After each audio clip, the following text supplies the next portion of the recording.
Bayangkan, satu gangguan kecil yang terjadi pada satu titik di dunia, tempat yang mungkin kita tidak pernah tahu lokasinya itu di mana. Tidak ada yang berubah di sekitar kita, tapi dalam hitungan hari, biaya hidup mulai terasa berbeda. Tanpa kita sadari, kehidupan kita terhubung oleh satu hal yang sama, yakni sumber daya yang kita gunakan setiap hari. Pertanyaannya, seberapa bergantung kita pada sumber daya itu? Dan menariknya, sumber daya itu adalah bukan sesuatu hal yang langka. Kita menggunakannya setiap hari, bahkan tanpa benar-benar menyadarinya. Sumber daya ini adalah ada saat kita berpindah dari satu tempat ke tempat lain, di barang-barang yang kita pakai, bahkan dalam hampir setiap aktivitas yang menciptakan nilai ekonomi di sekitar kita. Satu sumber daya yang diam-diam menjadi fondasi dari kehidupan modern kita, dan sumber daya itu adalah minyak. Venezuela, oil. What are we going to do with the oil that we have? Going to do with what? The oil that has been seized. The United States seized 1.9 million barrels of oil on December 10th. We're going to keep it. We're keeping it. Where's it? Are we going to sell it or put it in the strategic? Maybe we'll sell it. Maybe we'll keep it. Maybe we'll use it in the strategic reserves. We're keeping it. We're keeping the ships also. Yeah, please. About Venezuela, sir, have you spoken to American oil companies that have had their assets seized about what a post-Maduro Yes. Venezuela would mean for them, of what coming back and restarting all operations? the big ones, yeah. I have. Yeah, please. Jadi aku harus kerja keras sekarang ini. Nggak ada libur saya. Dibilang Prabowo jalan-jalan ke luar negeri, senang jalan-jalan ke luar negeri, ya kan? Saudara-saudara, untuk amankan minyak, ya gue harus kemana-mana. Kita ke Jepang kemarin ya. Kita ke Jepang, kita dapat. Ini saya berangkat lagi nih. Aku mau berangkat lagi nih ke sebuah negara. Nanti begitu aku berangkat, kau tahu kemana. Amankan juga. Tapi alhamdulillah sebelum saya berangkat, advance team tenang. Ya. Jadi saya ini confident. Nggak ada itu. Bagi saya Indonesia gelap, nggak ada. Ya. Dua cuplikan tersebut menunjukkan bagaimana dua pemimpin negara yang berbeda memandang minyak. Bukan sekedar sebagai sumber daya, namun sebagai sesuatu yang memiliki nilai strategis. Dari video tersebut memunculkan suatu permasalahan. Poin yang pertama, minyak tidak lagi hanya tentang sebuah energi, tetapi juga tentang kepentingan dan pengaruh hubungan yang saling terjalin. Dan permasalahan yang kedua adalah minyak itu sekarang sebagai penunjang bagi banyak aspek kehidupan, dari mobilitas, distribusi, hingga berbagai fasilitas yang kita gunakan setiap harinya. Lantas, kenapa poin kedua itu menjadi suatu permasalahan? Coba kita akan telisik bersama di Indonesia. Di Indonesia sendiri, tahun 2025, konsumsi BBM nasional mencapai 232.417 kiloliter per harinya hingga September 2025.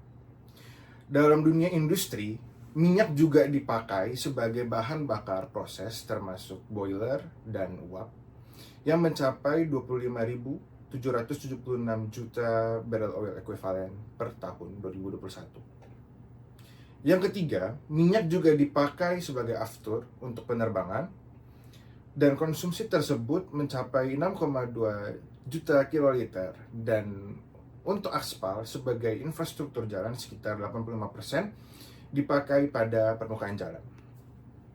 Dan yang paling mengejutkan bahwa tahun 2024 konsumsi minyak Indonesia mencapai sekitar 1,63 juta barrel per hari, dan ini merupakan hal yang tertinggi sepanjang sejarah. Hal ini menunjukkan bahwa dalam 5 tahun terakhir, ketergantungan Indonesia terhadap BBM tidak menunjukkan penurunan yang signifikan. Justru masih menjadi penopang untuk berbagai sektor penting dalam kehidupan. Lantas, apakah dampak yang kita rasakan?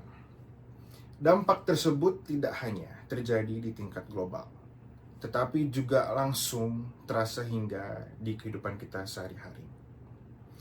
Dalam skop yang lebih luas, gangguan pada pasokan minyak dapat menyebabkan kenaikan harga energi secara signifikan di tingkat global.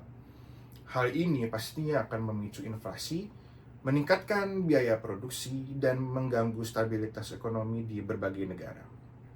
Di Indonesia sendiri, dampak akan menjadi lebih nyata. Kenaikan harga BBM akan berdampak langsung pada biaya transportasi dan distribusi barang. Akibatnya, harga kebutuhan pokok ikut meningkat.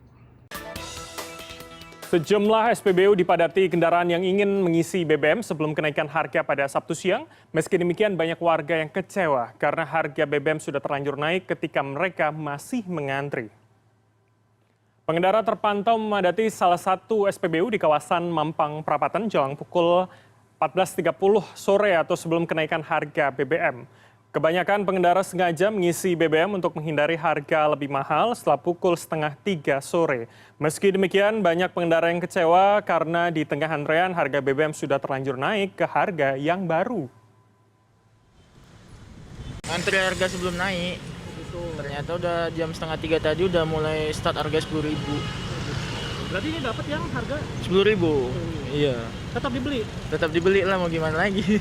Gimana ya, udah harganya memang harga minyak dunia udah naik ya, mau nggak mau harus diikutin. Tidak hanya itu, sektor industri juga akan terdampak. Biaya produksi yang meningkat dapat menurunkan efisiensi dan bahkan menghambat aktivitas produksi. Dan pada akhirnya, dampak tersebut sampai kepada kita di setiap lini aktivitas kehidupan sehari-hari, dalam bentuk biaya hidup yang semakin tinggi, akses yang semakin terbatas, dan ketidakpastian dalam menjalani aktivitas sehari-hari. Pada akhirnya semua ini akan membawa pada satu pertanyaan yang mungkin kita tidak bisa hindari. Satu pertanyaan yang melatar belakangi judul tema ini, yakni Life Without Oil. Is it possible or no? Ya, jawabannya secara realistis belum mungkin. Tetapi bukan berarti kita tidak punya pilihan. Kita bisa mulai dari energi terbarukan untuk menggantikan transisi energi dari minyak ke energi terbarukan. Elektrifikasi kendaraan, kemudian memperkuat transportasi publik, menggunakan biofuel yang lebih berkelanjutan, dan mendorong efisiensi energi di setiap sektor. Energi terbarukan yang bisa kita lihat sehari-hari yang ada di Indonesia, seperti tenaga surya, angin, dan panas bumi, memberikan alternatif yang lebih bersih dan tidak bergantung pada sumber daya yang terbatas. Elektrifikasi kendaraan membantu mengurangi ketergantungan langsung terhadap bahan bakar minyak, terutama di sektor transportasi yang selama ini menjadi pengguna terbesar. Sementara itu, transportasi publik yang lebih baik dapat menekan penggunaan kendaraan pribadi sehingga konsumsi energi menjadi lebih efisien. Dan pada akhirnya mungkin kita belum bisa sepenuhnya hidup tanpa adanya minyak. Namun langkah-langkah yang tadi kita bahas sebelumnya, mulai dari energi terbarukan, elektrifikasi kendaraan, hingga penguatan transportasi publik, menunjukkan bahwa perubahan itu bukan hal yang mustahil. Memang prosesnya tidak instan sama sekali, tetapi setiap langkah kecil yang kita bangun pada hari ini adalah bagian dari transisi menuju masa depan yang lebih berkelanjutan.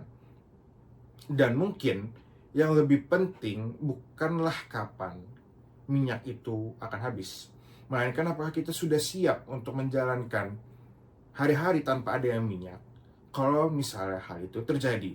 Karena yang kita hadapi sekarang bukan lagi sekedar persoalan energi, namun bagaimana kita bisa memilih untuk menjalani kehidupan ke depannya. Karena masa depan bukan ditentukan oleh apa yang kita tunggu, tetapi oleh apa yang kita mulai dari ini. Saya Nio Nugraha Hijatama dari Teknik Industri Universitas Diponegoro.